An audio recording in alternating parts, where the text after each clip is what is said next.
নেশা দ্বারা যাদের নেশা হয়, ভাবের দ্বারা যাদের নেশা হয় না, এরা লালনের ঘরের লোক না।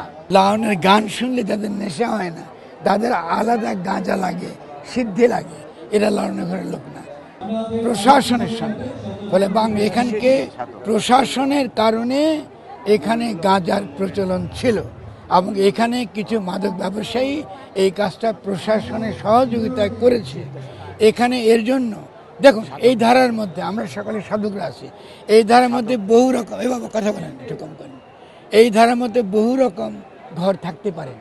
ফলে আমরা যারা সংসারের বাইরে সাধনা করি, ধরুন শাক্তরা আছেন, কাপালিকরা আছেন, বিভিন্ন বাউল ঘর আছেন, তাদের মধ্যে যদি এই গঞ্জিকা, মহাদেব কিন্তু গাঁজা খায়, যদি এটা থেকে থাকে সেটা তারা থাকতেই পারে, কিন্তু ফকির লালনের ঘরে নাই, ফকির লালনের ঘরে নাই।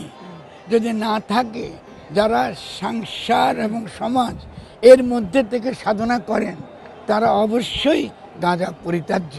কারণ নেশা দ্বারা যাদের নেশা হয়, ভাবের দ্বারা যাদের নেশা হয় না, এরা লালনের ঘরের লোক না।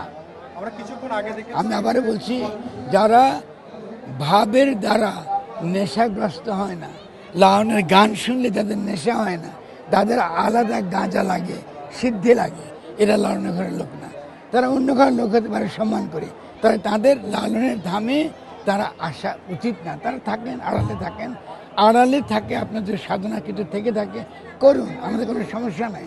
কিন্তু আপনি দয়া করে এই যে লালনের ধামের যে পবিত্রতা, তার যে সমাজকে নিয়ে এগিয়ে চলা, বিশ্বকে জয় করবার, সারা পৃথিবীকে প্রতিষ্ঠিত হবার তার যে ইচ্ছা, সংকল্প, এটাকে ব্যাহত করবেন না। ফলে যারা এখানে গাঁজাকে প্রচলন করে তারা মূলত গায়নকে, ফকির লালন শাহকে বৈশ্বিক একজন বড় দার্শনিক আকারে হাজির করবার ক্ষেত্রে তারা বাধা তৈরি করে।